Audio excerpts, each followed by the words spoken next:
um dos maiores pesquisadores em autismo, em genética no autismo do mundo. Tá bom, pessoal? Então eu queria pedir uma salva de palmas aí para o Alisson. Agradecer aqui aos organizadores pela oportunidade de poder estar aqui e poder dividir um pouco da pesquisa que eu faço com vocês. Esse tipo de palestra vai ser um pouco diferente daquelas outras que vocês estão ouvindo, porque eu vou entrar um pouco mais em ciência.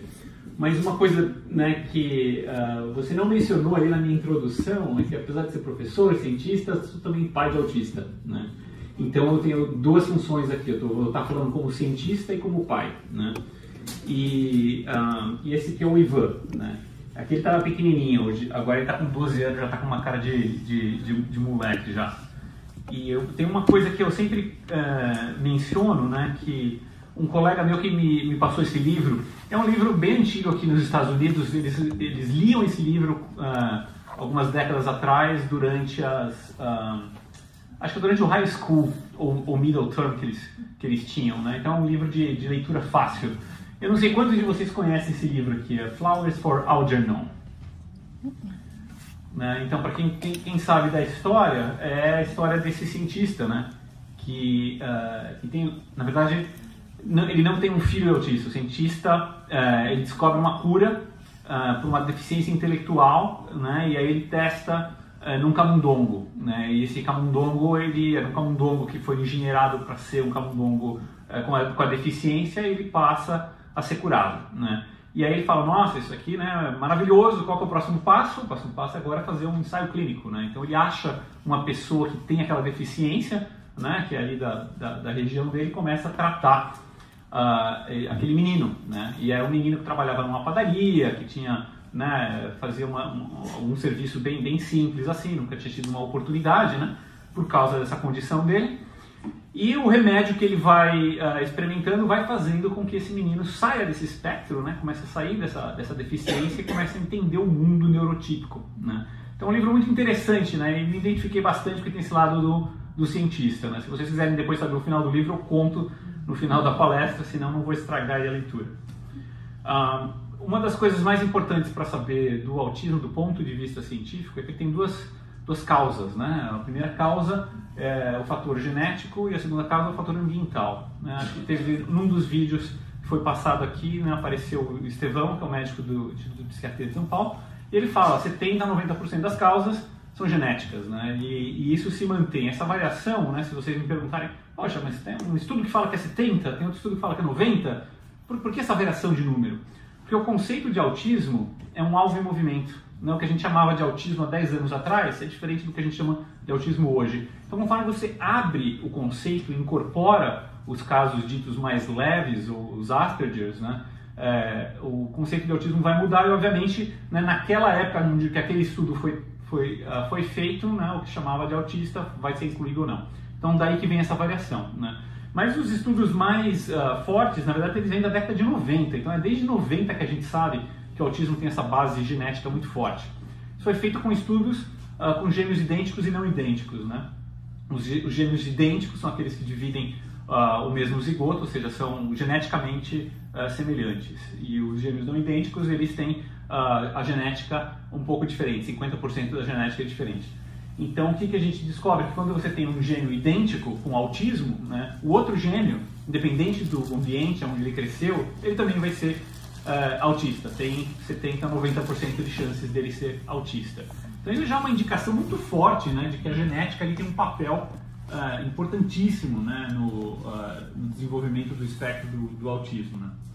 Bom, desde a década de 70 a gente sabe que é genético e até hoje, né, não teve grandes avanços, né. Por quê? Então, antes de eu entrar no que eu estou fazendo hoje, eu quero dar esse background para você do porquê que a gente teve um avanço muito pequeno, né, no autismo. E eu vou passar rápido nisso, até porque muito desses detalhes de genética e como foi feita essas pesquisas está nesse curso do CBI Miami. Então, para quem quer realmente se aprofundar, né, até estava conversando com eles aqui, né, que as pessoas que fizeram o curso, foi a primeira vez que a gente ofereceu esse curso, e depois algumas pessoas me contactaram, o nível de discussão que eu estava tendo com esses pais era altíssimo. era no nível, por exemplo, eu estava discutindo com outro cientista, né? Porque eles estavam com conceitos de genética, de evolução, né? Que eu converso com os pais americanos e eu não vejo isso. É porque mesmo os pais americanos não têm acesso ao tipo de conteúdo que a gente bolou, né? Então fica aqui o meu convite para o Gus, que é para fazer esse curso em inglês, para a gente ter uma abrangência maior. Nós estamos sendo privilegiados de ter isso daí em português, né? O fato da gente saber que é genético, né, não significa que a gente sabe quais são os genes, né? E porque na década de 90 a gente tinha um grande problema, que a gente não tinha o sequenciamento ou a decodificação do material genético. Isso apareceu no começo dos anos 2000, né?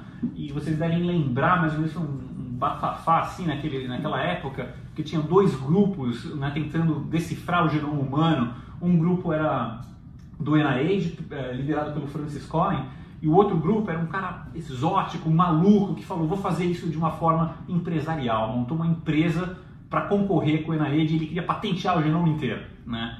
E isso fez com que os cientistas, né, corressem atrás dessa competição para ver quem que decodificava esse genoma primeiro, né? De um lado o NIH tentando proteger isso daí como um conhecimento normal, mas ele antecipava que o sequenciamento do genoma ia sair em 2020, né? Ou seja, ainda nem teria saído, né? E o Craig Venter com esse, né, aspecto empresarial falando: a gente vai fazer isso daí, vai fazer em 5 anos, né? E aí fez com que no final eles se unissem, e é uma das poucas coisas onde diversos laboratórios de diversos países do mundo se uniram para ter um achado em comum. Tem poucas coisas que o mundo se une para fazer junto, né? Então, essa é um exemplo, né? Outro exemplo que eu acho é botar o homem na Lua. Foi liderado pelos americanos, sim, mas teve muita contribuição internacional para chegar lá. Fora essas duas, esses dois objetivos, assim, eu não vejo muito mais o mundo se unindo para atingir um gol em comum, né? Se a gente fizesse isso mais tempo, ia ser bem benéfico. Bom, o problema é o seguinte: o problema é que lá em 2000, quando eles decodificaram isso daí, o primeiro genoma humano custou 100 milhões para ser sequenciado, 100 milhões de dólares, né? Então era praticamente inviável. A gente sequenciou uma pessoa, né? E aí teve esse genoma de uma pessoa e, bom, e agora, né? Mas e o meu, o seu, dos autistas, como é que faz? Isso aqui é uma trajetória durante os anos e o custo do sequenciamento genético, e você vê que ele cai dramaticamente ali no começo de 2007, 2008, porque foi inventada uma nova tecnologia para poder sequenciar esse genoma mais rápido, né? Então é aquele famoso boom da tecnologia, onde todo mundo fazia de um jeito, chega alguém, né, e descobre uma forma muito mais barata de fazer. E aí o custo cai, né? O custo cai a um ponto que você consegue sequenciar mais pessoas hoje em dia. E isso deu origem a uma série de estudos, né, sequenciando populações que tinham certas doenças ou condições, e o autismo obviamente foi um dos alvos, né, porque já se sabia dessa contribuição genética forte. Existem diversos estudos de genética sendo publicados, continuam sendo publicados, né? Cada país acaba fazendo o seu próprio, né, para tentar entender se existe algo de diferente na genética daquela população. É mais ou menos isso que a gente entende, que 80% a 85% dos casos são multifatoriais, ou seja, não é um único gene que está atuando, mas são diversos genes que contribuem para o autismo, né? 5 a 10% você consegue traquear isso numa genética única, 5% são malformações cromossômicas e 3% seriam hereditários, né, que vem da família, corre na família essas alterações. Então é mais ou menos esse o panorama que a gente tem. Dos genes que a gente detecta, né, quais são as classes de genes que aparecem? São algumas classes, né, a parte de baixo aqui dessa representação seriam genes que estão envolvidos com a cromatina. A cromatina é o empacotamento do DNA. Se você pegar uma célula sua e expandir esse DNA, você faz a volta à Terra acho que 2 vezes com essa fita de DNA. Isso tudo está dentro de uma célula, de uma das células do seu corpo, né? Como é que você empacota isso tudo? Você empacota usando essas proteínas da cromatina. E olha só que interessante, muitas dessas proteínas, quando mutadas, causam autismo, né? E outras são proteínas que estão envolvidas em vias de sinalização, né? Algumas vias a gente conhece, outras vias a gente não conhece. E uma série de proteínas lá em cima são proteínas envolvidas no contato sináptico, né? Que é onde se passa a comunicação entre as células nervosas. Bom, Descobrimos que tem uma causa genética muito forte, descobrimos quais são esses genes. Óbvio, né? Agora qual que é o próximo passo? Vamos desenhar medicamentos para corrigir essas alterações, essas mutações, né? E isso foi feito, né? E tem diversos casos de cura, né? E muitos desses casos, na verdade, o diagnóstico não era bem autismo, né? Ou era uma coisa que era indefinida. O primeiro caso, né, esse dessa família Berry aqui, e eles passaram por uma sequência de diagnósticos, né, muito impressionante, assim, foi desde autismo, a paralisia cerebral, a hiperatividade, a falta de tônus. O ponto era que os dois gêmeos, né, acho que são gêmeos, né, e eles, os dois tinham a doença, né. E foi uma mãe, né, que isso acho que foi no Texas, essa mãe, ela leu uma reportagem, ou ela leu aquela reportagem da revista Times, dizendo que um dos futuros do sequenciamento genético é você encontrar quais são as mutações e achar drogas, né, para conseguir combatê-las. Essa mãe pegou essa revista e levou para um dos pesquisadores da universidade que estavam listados lá e falou: olha só, eu tenho dois meninos aqui, ó, os dois têm a mesma doença, que ninguém sabe o que é, né? Por que você não sequencia? Bom, foi suficiente para o cara, né, sequenciar esses dois meninos e descobriu que era uma mutação num gene que regulava a via de dopamina. A via de dopamina é um neurotransmissor no teu cérebro que causa um sistema de reward, de recompensa. Então você não tem essa recompensa, você acaba não tendo um estímulo para fazer as coisas, né? Um dos casos de falta de dopamina também é no Parkinson, por exemplo, onde o movimento não acontece. Então, numa forma infantil, num dos receptores ali da dopamina, você tem esse problema, né? O que foi feito? Ora, né, se eles não conseguem processar a dopamina, vamos colocar a dopamina na dieta, né? E foi isso que foi feito. E esses meninos hoje em dia, os dois estão na faculdade, um está seguindo carreira de atleta, tá? Então foram curados, né? Não falavam, não tinham resposta, não tinham nenhum indício, né, de que iriam se desenvolver, estavam praticamente condenados, né? E foi com o sequenciamento deles que a gente conseguiu curar. O problema com os casos de cura que já existem é que são casos únicos, né? Ainda são casos muito raros, né? Não existe assim uma série de pessoas que têm a mesma mutação que podem ser curados, né? Isso fala muito daquele gráfico que eu mostrei da genética do autismo, que é muito complicado e cada caso é um caso. Então abre essa perspectiva do que a gente chama de medicina personalizada. Você teria que sequenciar cada indivíduo para entender a genética de cada um e talvez em alguns casos você consiga ter, né, um remédio que já existe, né? Mas nem todos, né? Então é por isso que a gente não tem ainda uma cura para todo mundo, né? Assim que o custo do sequenciamento genético baixar, a gente talvez se aproxime mais disso daí. Quantas crianças com essa mutação nessa via de dopamina não estão por aí, que a gente chama de autista, e que poderiam já ser curadas e não são, né? Simplesmente porque não tem o sequenciamento genético. A tendência que vai acontecer daqui para frente, e isso está vindo da Academia de Pediatria norte-americana, é de que se você tem o diagnóstico de autismo, você vai ter que ter obrigatoriamente o seu sequenciamento genético. Isso é o futuro, isso vai acontecer. É uma questão de quando, né? E, obviamente, tem uma briga aí de custo, né, com as empresas de seguro-saúde, mas vai acontecer isso daí, né? Outro grande problema, né, do entendimento do autismo é que o fato dele ser genético significa que a pessoa já nasce autista. Ou seja, o autismo, ele acontece, ele se desenvolve dentro do útero, né? E quais são as ferramentas que a gente tem para estudar, né? Bom, primeiro que você nem sabe se quem está dentro de um útero se vai ser autista ou não. Não tem um diagnóstico tão precoce assim. E depois a gente tem métodos apenas não invasivos, por exemplo, o ultrassom. Mas o autismo não tem uma estrutura de alteração no cérebro, então o ultrassom não serviria muito, né? É aí que eu começo a entrar na história, né? Porque uma das coisas que eu queria entender é como surge, quais são os problemas que acontecem durante o desenvolvimento embrionário. Como que um cérebro, né, está sendo formado dentro de um embrião vai se desenvolver num cérebro autista. Porque se eu entender esse processo, talvez eu consiga, né, descobrir formas de revertê-lo, né? Então o que a gente desenvolveu uma ferramenta que vocês devem ter ouvido falar na mídia, que é a criação de mini cérebros a partir de células-tronco, né?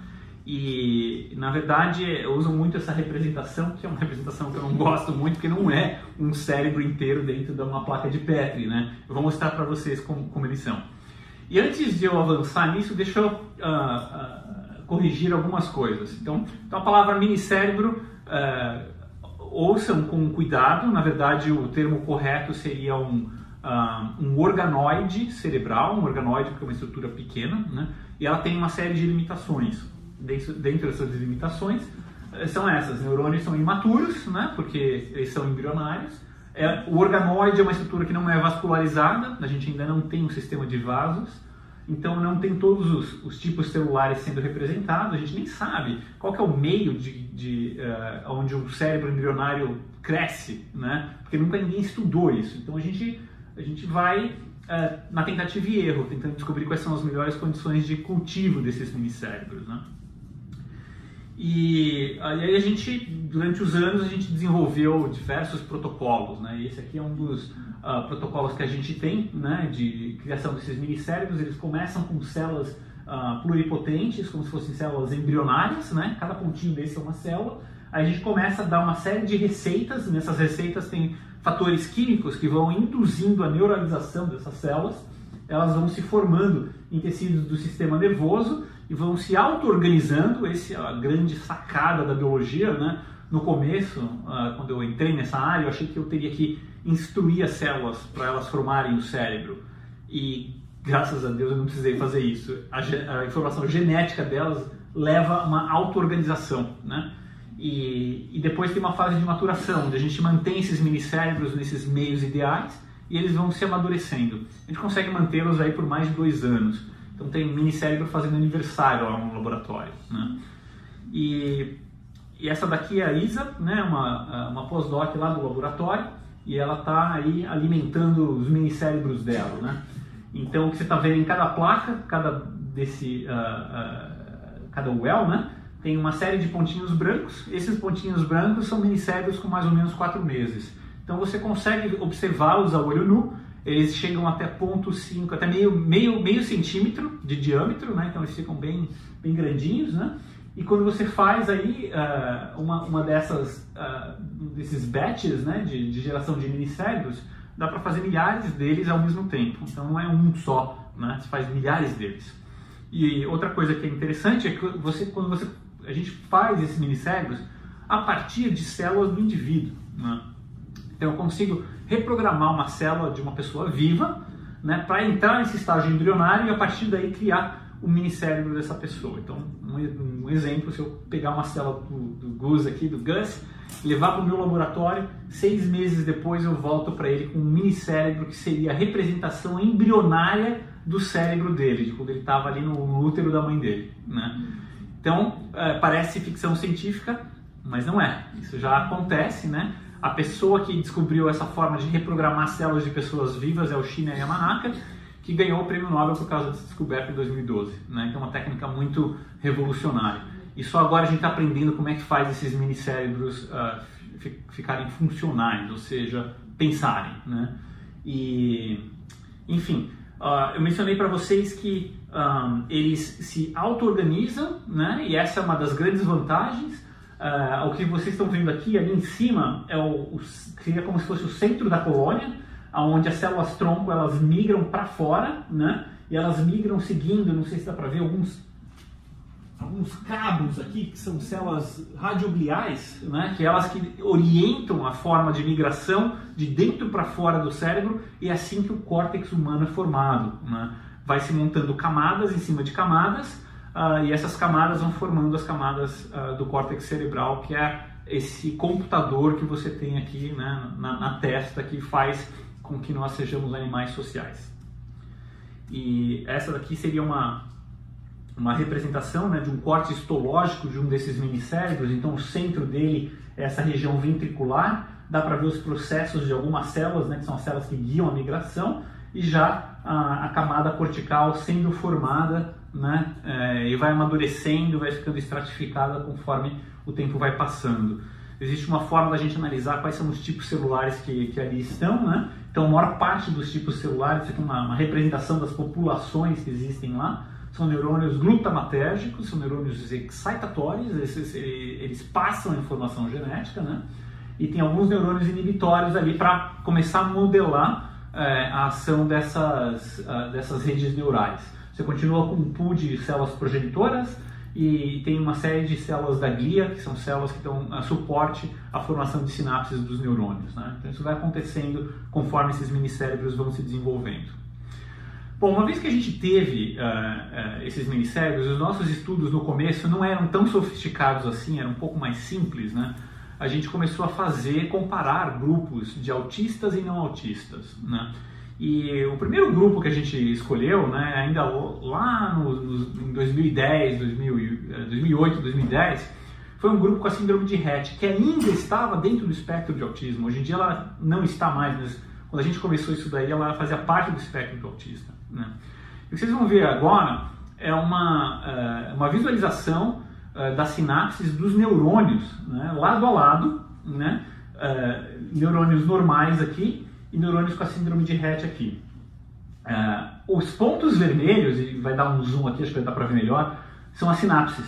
Então vejam o número de sinapses que está sendo formado no controle comparado com o da síndrome de Rett. Então praticamente esses neurônios são o que a gente chama de neurônios imaturos, né? Eles estão lá, estão até tentando fazer as sinapses, mas as sinapses não se desenvolvem, então os contatos sinápticos estão para trás, por alguma razão estão lá para trás, né?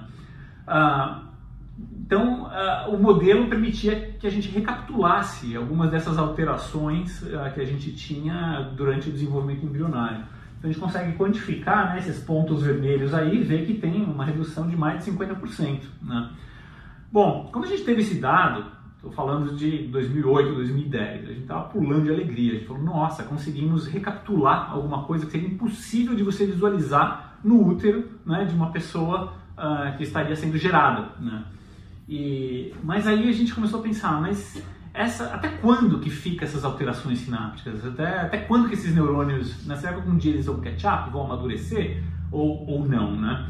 E a questão de que se isso seria permanente era uma coisa que estava na minha cabeça. Por muito tempo, os meus colegas neurocientistas falavam, Alisson, você está estudando autismo, esquece, cara, vai estudar Alzheimer, vai estudar outra coisa, porque o autismo, ó, uma vez que acontece na criança logo cedo, tem que fazer, né?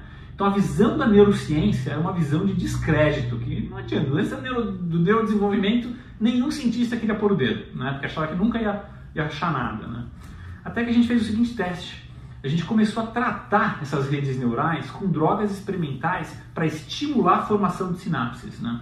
E olha só que engraçado, uma das drogas que a gente tratou é o IGF-1, Insulin Growth Factor 1, um fator de crescimento de insulina. Conforme a gente expõe, os neurônios adoram esse fator e as sinapses começaram a se formar. E ficaram tão fortes que começou a ficar indistintas do grupo controle, né? Ou seja, a gente reverteu um defeito sináptico, né, de uma síndrome de desenvolvimento dentro do laboratório, né? Então isso daí foi assim, né, um boom, né? Todo mundo ficou super feliz, que bacana, né? Apareceu em jornais do mundo todo. Foi assim que eu conheci minha esposa. Teve uma série de eventos engraçados, né? Mas que abriu a cabeça das pessoas. Falaram, olha só, então será que o autismo é reversível, né? A gente já tinha algumas evidências daquelas síndromes raras que eu já tinha falado, mas agora a gente está falando de síndromes que eram severas, né? Síndrome de Rett, né? A criança está na cadeira de rodas, né? E 3 indústrias farmacêuticas viram esse dado e começaram ensaios clínicos, né? Então teve 3 ensaios clínicos com IGF, né? Tratando essas crianças, né? Bom, passaram-se 10 anos, o que a gente aprendeu? Primeira coisa que a gente aprendeu, os ensaios clínicos deram uma melhorada, mas não curaram essas crianças. Por quê? Porque o IGF é uma molécula grande. Quando eu estou tratando os meus neurônios em cultura, não tem o que a gente chama de barreira hematoencefálica, né? Quando você trata uma pessoa, a droga tem que chegar ao cérebro. E o IGF, por ser muito grande, ele era filtrado por essa barreira e nunca chegou no cérebro das crianças. Então a gente conseguiu tratar um pouco dos neurônios periféricos, mas nunca o cérebro, né? E mais recentemente, uma empresa da Austrália conseguiu criar uma molécula do IGF que é menorzinha e começou um ensaio clínico novamente. Então vamos ver agora se ele penetrando, se ele consegue melhorar a condição de vida dessas crianças, né? Então criou-se uma expectativa de que, olha só, né, drogas que você descobre no laboratório podem realmente tratar pessoas, né, e com problemas do desenvolvimento. Foi bem legal. Mas uma das coisas que a gente não fazia, né, era realmente medir a funcionalidade dessas sinapses, né? Então isso que é um grande problema do autismo, né? Pode ser que o IGF esteja fazendo mais sinapses, mas não significa que aquelas sinapses estão funcionando, né? E aí que entra uma nova descoberta que a gente teve, né, que foi essa ideia de colocar esses minicérebros no que a gente chama de multieletrodos, né? Isso são eletrodos que ficam embaixo da placa, você coloca o minicérebro em cima deles e eles capturam a informação elétrica e geram um mapa de atividade semelhante a esse daí. Cada vez que você tem um pulso, significa que tem uma atividade elétrica passando por aquele eletrodo onde o minicérebro está inserido, né? E o que a gente descobriu, né, é que conforme você deixa esses minicérebros amadurecerem, né, por mais tempo, eles chegam a um estágio, né, onde eles começam a desenvolver ondas cerebrais que são semelhantes a bebês que nasceram prematuros, né? A gente comparou essas ondas cerebrais, né, com EEGs de crianças que nasciam prematuras. Então a gente consegue pela primeira vez relacionar o que eu estou olhando dentro do meu laboratório, dentro da placa de Petri, usando essa atividade de EEG, com o cérebro, né, de pessoas vivas, né? É um cérebro ainda imaturo, mas será que eu já não consigo extrair uma informação, né, desse cérebro imaturo para aquela pessoa, né? Foi aí que a gente teve a seguinte ideia: qual que é a melhor forma de testar isso? Bom, a melhor forma de testar é se eu conseguisse olhar um grupo de autistas que tenham um EEG alterado, né, fazer o minicérebro deles em paralelo e tratá-los. Eu vou tratar eles com a mesma droga, e aí o minicérebro eu consigo ver muito mais rápido isso, né? Então eu saberia usar os minicérebros para prever qual seria o resultado do ensaio clínico. Seria o futuro da medicina personalizada. Bom, dá para fazer isso? Graças a Deus existe filantropia nos Estados Unidos.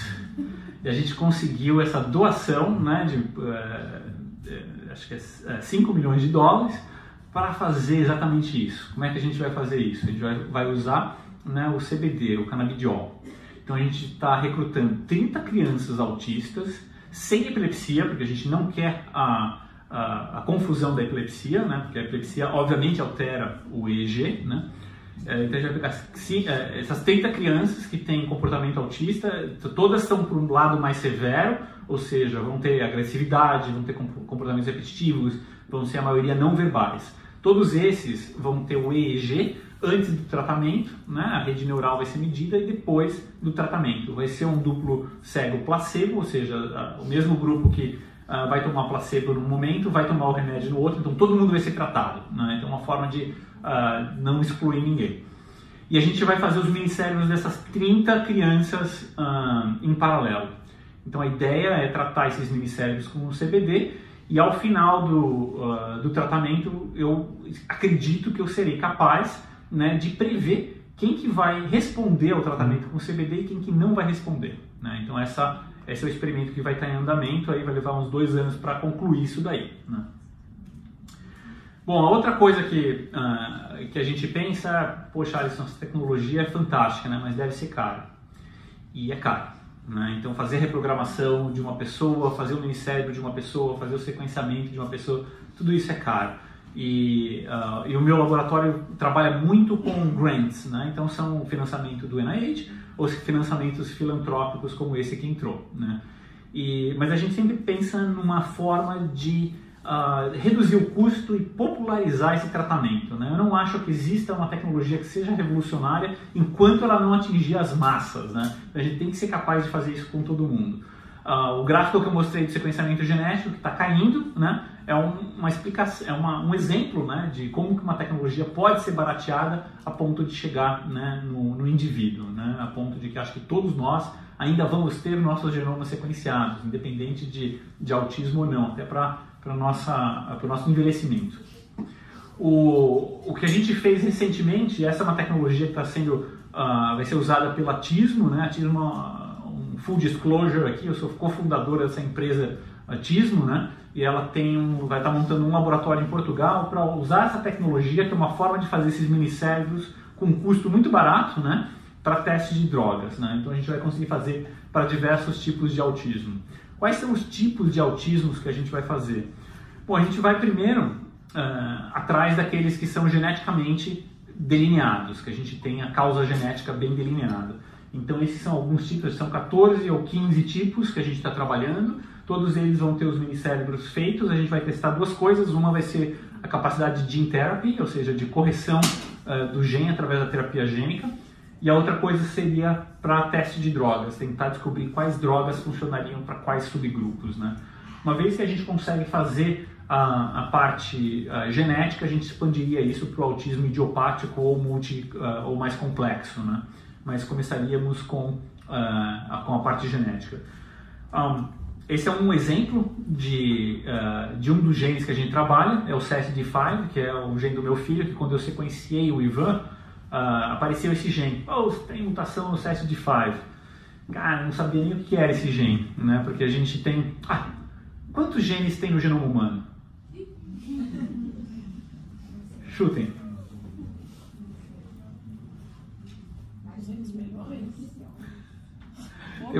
Temos 20 mil genes. 20 mil e poucos genes. Porque nem todos a gente conhece ainda, mas não é mais do que isso, né?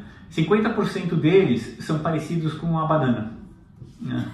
Então os outros 50% devem fazer o que nós somos humanos, né? E 99% deles são parecidos com o chimpanzé, né? Então, para você ter uma ideia da genética. Então, 20 mil genes, os cientistas não sabem o que fazem esses 20 mil genes. A gente sabe mais ou menos o que fazem 200 genes. Então, quando o SETD5 apareceu, estava na categoria dos 20 mil genes, né? Ninguém sabe o que esse gene faz. E eu nem tinha certeza que era um gene que estava envolvido com autismo, né? Mas logo depois que a gente sequenciou, passaram-se 2 anos e aí publicou-se um estudo da Inglaterra mostrando que existia um grupo de famílias que tinham mutações nesse gene. Aí eu falei, poxa, meu filho está nesse grupo aí, né? E hoje em dia já tem diversas famílias, temos um grupo no Facebook, temos, né, uma série de ações, né, para promover a pesquisa com esse gene, né? Então aqui a gente criou minicérebros do Ivan, né, e testamos algumas drogas. A gente está aprendendo mais o que esse gene faz, e testamos algumas drogas, e tem aqui algumas drogas que já parecem ser bem promissoras, né? Algumas estão até em ensaio clínico para câncer, né? A via que esse gene atua é uma via epigenética que já é um pouco mais descrita em câncer. Aí o pessoal de câncer já tinha até desenvolvido algumas drogas para atuar nessa via. Então a gente consegue fazer o repurposing, ou recolocação de drogas. Drogas que já existem, a gente tenta recolocá-las para o autismo. É mais ou menos essa ideia que a Tismo tem em Portugal. A gente vai usar uma biblioteca de drogas que já estão aprovadas pelo FDA americano, ou seja, já não são tóxicas para o ser humano e podem ser usadas em ensaios clínicos, e vamos recolocar essas drogas para o autismo, né, na esperança de encontrar algumas que possam ser utilizadas imediatamente. Então aqui esse é um dos exemplos, né, de uma droga que consegue restaurar a formação dos minicérebros carregando esse tipo de mutação, né?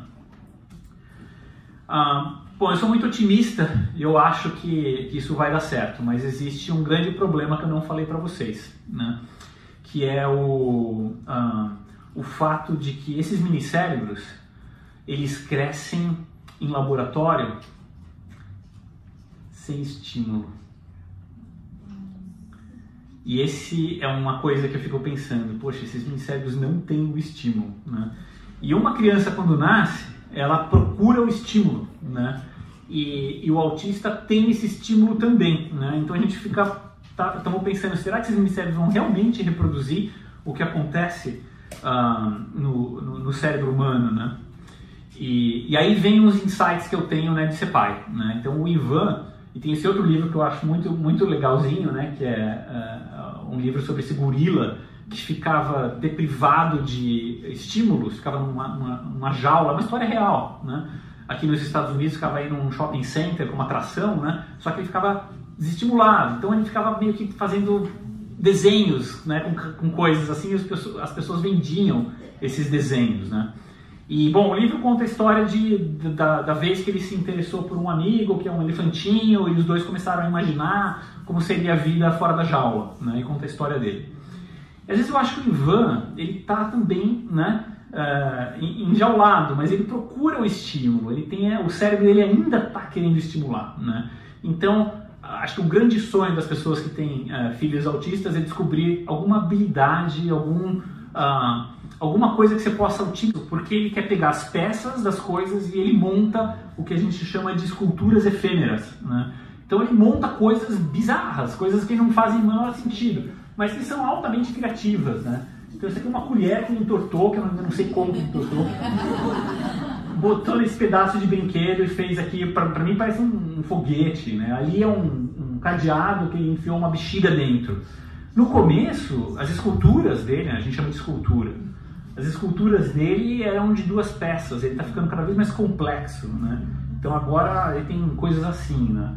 Então isso daqui é um pedaço do fogão, um pedaço do chuveiro, a minha luva da moto, e isso daqui é o negócio do ar-condicionado que ele tirou ali, né? Então ele vai montando essas coisas. Ali também é uma pedra com um abridor de garrafa, com um pedaço de brinquedo, né? Então ele vai conseguindo montar isso. Então ele vai buscando esse estímulo, né? E eu pensando, poxa, né, como é que eu consigo estimular os meus mini-cérebros para que eles amadureçam, para ficar mais próximos do cérebro humano, né? Então a gente teve a seguinte ideia: vamos fazer um estímulo visual. Então o que a gente fez? A gente falou assim, olha, se a gente consegue criar um cérebro, a gente consegue criar um olho, né? Então usando essas células tronco, que são células troncos embrionárias, a gente criou essas 2 coisas. A gente criou um cérebro e um olho, né? Então o que vocês veem aqui são 2 cores. A cor verde é uma mini retina que a gente criou. E a retina, se você cria ela sozinha, né, sem nenhuma interação com nenhuma outra parte do cérebro, as projeções neurais, elas retraem. E a gente marcou as projeções neurais aqui de vermelho. Então o que vocês estão vendo é que quando a retina é colocada perto do córtex, as projeções neurais estão inervando a parte desse córtex, criando o que a gente chama de um córtex visual. Então a gente conseguiria agora estimular essas retinas para ver como é que o córtex responde e quem sabe amadurecê-lo, né? Então essa é uma estratégia de indução de estímulo, né, desses minicérebros. A outra forma de estimular um minicérebro, isso eu tive um insight, né, vendo esse episódio de Star Wars, né, que é, não sei se vocês conhecem isso daqui, mas isso aqui é um daqueles, são cérebros de monks, né, que são monges anciões que já morreram e o corpo deles já deterioraram, mas as pessoas salvam o cérebro deles, né, colocam nessa estrutura e associam essa estrutura com essa parte robótica em forma de aranha, né, que você ainda consegue estimulá-los e conversar com eles. Então é assim que as pessoas hoje em dia, né, se consultam com esses monges, né, que apesar de eles não terem um corpo, o cérebro ainda está vivo, né. E aí a gente falou assim, talvez a gente possa fazer a mesma coisa, né? Então o que vocês vão ver aqui os nossos primeiros, a primeira tentativa de você conectar um mini-cérebro com um robô, né? Então em cima você tem a atividade elétrica vindo de um desses mini-cérebros, obrigado. E você vai ver que por enquanto a atividade elétrica é muito baixa.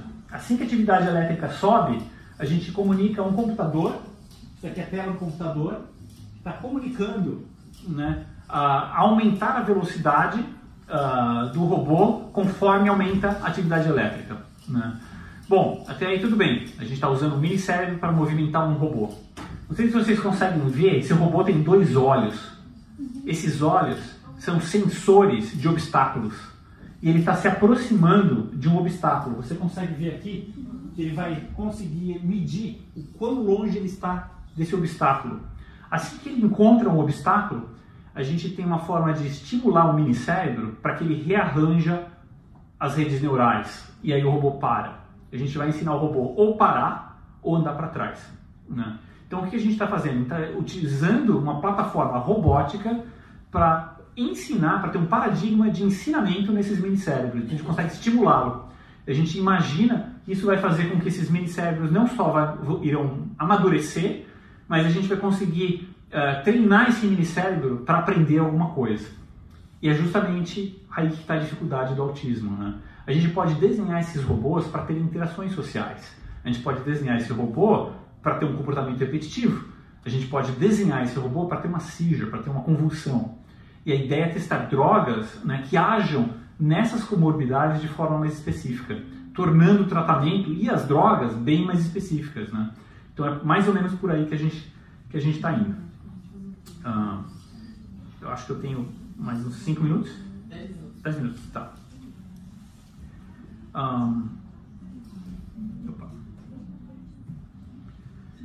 Bom, eu comentei para vocês, né, do final desse livro, né? E o final desse livro tem uma parte que não é muito legal, né? Que o cientista vai percebendo, né, que o camundongo não vai mais, deixa de responder aquele remédio, né? E ele começa a saber o que vai acontecer com o paciente que ele tratou, né? Então isso causa um conflito, né? De putz, né? Como é que eu acabei tentando ajudar essa pessoa e não consegui, e não vai acontecer isso né, meio que prever o que vai acontecer, né? É por isso que é o título do livro, que é Flores, né, pro Rogemont, que é o nome do camundongo que vai eventualmente morrer, né?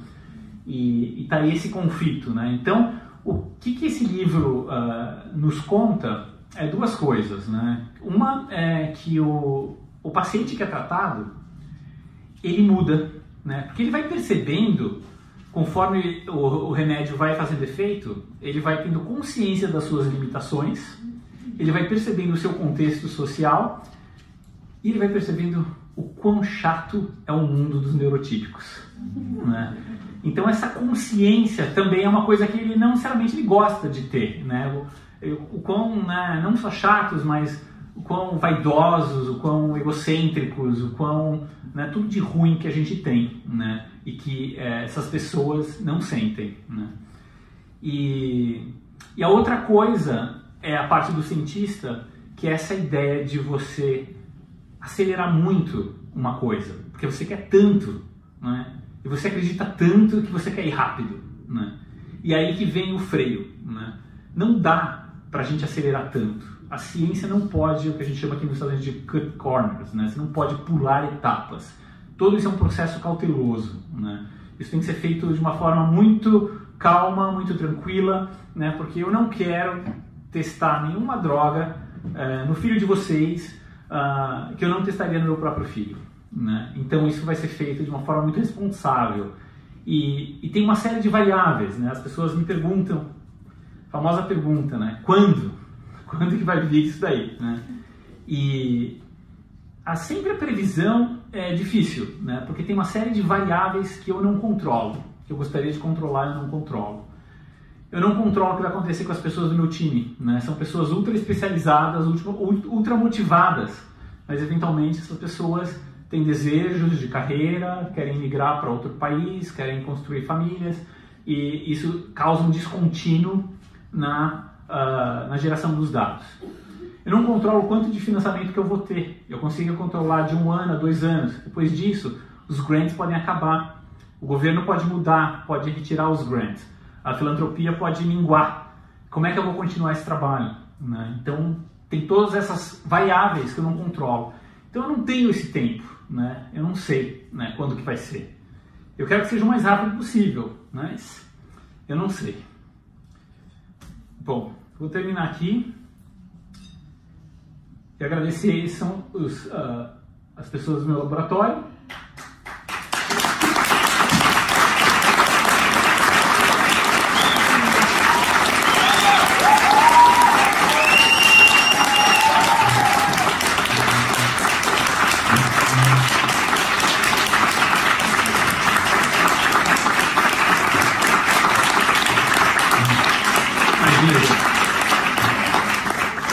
Eu me emociono de falar em português, de falar para o povo brasileiro, sabe? Mas enfim, então assim, eu sinto esse suporte, né, das famílias, essa emoção, né, e todo mundo querendo a mesma coisa. Então isso é muito legal, né? Eu sei que a gente está, todo mundo com uma esperança, com uma vontade de fazer acontecer. Então eu não vejo por que não vai acontecer. apesar de não controlar o tempo, eu consigo controlar a minha motivação, consigo controlar a motivação daqueles que estão ao meu redor, né? E convido vocês a conhecerem meu laboratório. Falei pro Gus que ele é o único cara que me faz sair de San Diego, do quentinho de San Diego, e vir para Boston, né? Lá na Califórnia a gente tem esse instituto de pesquisa, que é o Sanford Consortium, onde eu trabalho, com outros 25 laboratórios, né? E o meu laboratório é 100% focado, né, nessas pesquisas com o autismo. Indo para a Califórnia, não deixe de conhecer as praias, e lá perto a gente também tem o paraglider, então tem uma série de coisas legais para serem feitas. Quem sabe isso daqui vai motivar o CBRF Miami de fazer alguma coisa na Califórnia também. Obrigado, pessoal.